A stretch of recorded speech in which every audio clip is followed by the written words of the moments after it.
ഞാൻ തിരുവനന്തപുരത്തെ ആളുടെ ഒരു പാട്ട് പാടാം.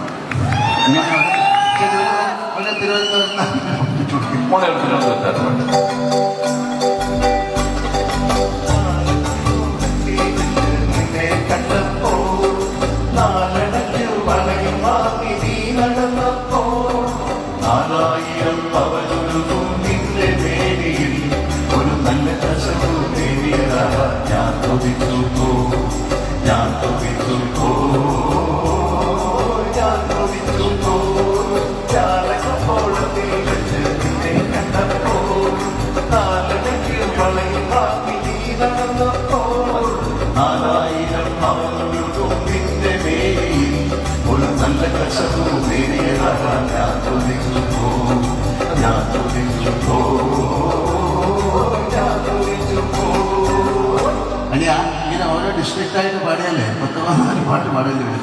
നമുക്കൊരു കാര്യം ചെയ്യാം, നമുക്ക് കേരളത്തിനെ കുറിച്ചൊരു പാട്ട് എന്നിട്ട് അത് നമുക്ക് പാടിയാൽ